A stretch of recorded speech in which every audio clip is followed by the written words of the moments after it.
Hello, it's Betty here. I'm going to be talking about triggers and why they are good for you, why it's very good to notice them, be aware of them, and then look beyond them. Like, why are you being triggered? Because this is a lot of baggage that we carry around from childhood, from past experiences, past relationships that we carry with us. And that is subconsciously blocking us from what we really want. Now, a lot of women reach out to me that are looking to go on the solo mum by choice IVF journey like I did.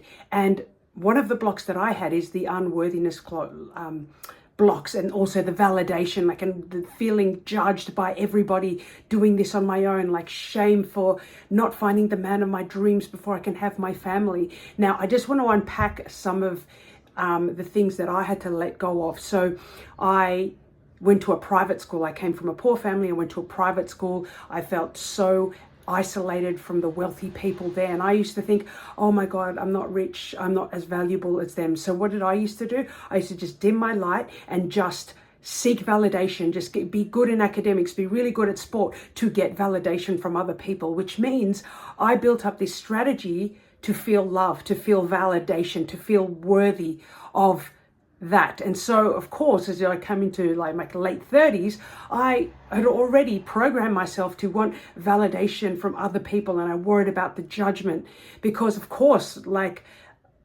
if you all know, like, if you're single and you go to a barbecue or a family thing, you're like, oh, Betty, how's your love life? What's going on? And you feel that energy of, oh, she's single. But really, that's what I'm thinking in my head, and I mirror that, and I'm a reflection of what they think. It's just basically all lies in your head that you make up. Yes, they may think that, but if you are stronger in your frame, you would care less. But I've had to let go of, private school, feeling isolated, and realize that that's an old story. It doesn't have to be one that I take into my current life. Okay, because you can free up this. And when you start to become aware of this baggage, you don't wallow in it and go, poor me. You be aware of it and go, oh, that's why I feel like that. That's why when I go to post content, I feel 10x like I need to know who's watching, if anyone likes it.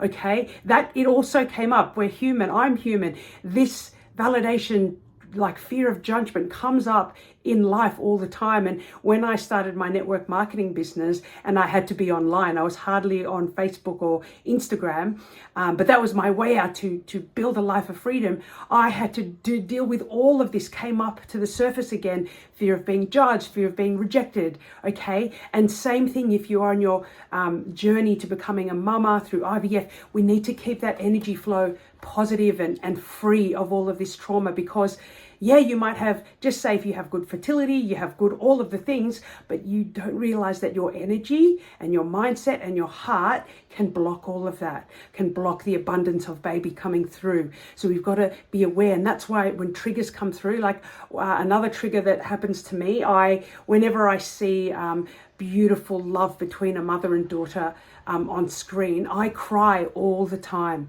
I always cry because that was something that I craved as a child. My mum loved me, but she didn't know how to express it because she didn't receive the love. Her mother died when she was like a baby, and then she had a stepmom that wasn't nice to her. So I understand that now. And so she didn't know how to be affectionate or loving, but also she was a solo mum that was providing for 8 kids. My father was hardly there. So I come to that understanding, but it's still, it still triggers that like craving that I wanted, that affection, that love. And I've come to peace with that. That's what I didn't have, but I know my mum loved me in other ways in providing for me. Okay, so it's good to see beyond that, because I feel like because I didn't get that love and I didn't deal with those feelings, that I had a little bit of resentment to being proud to be a solo mum, proud to, because it is empowering you. You're an empowered woman. Okay, it's not like you're masculine all the time, but you're empowered that you can do it yourself and you can get your dream to find the love of your life later. That's okay. So that's why it's super important to release all of this trauma, to feel much freer in your spirit, in your life. And of course, when you do become a mama, you pass these good freeness to your children.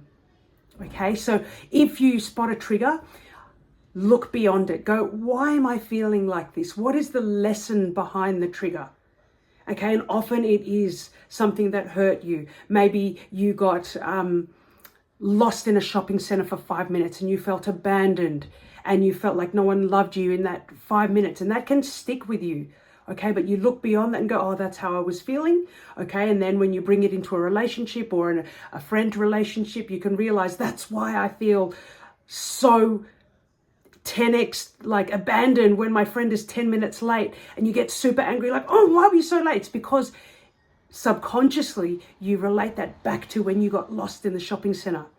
Okay, and it's not meant to wallow in it, it's meant to be aware. Is that being aware is the first step, and then you can be like, oh, okay. And if it helps, journal about it, think about it. It's good to be aware. Make a voice note. I make a lot of voice notes just so I get it out in the open. Okay, it's just for me, it's not for anyone else, but it helps you move through it. All right, love and light to you. Have a wonderful day.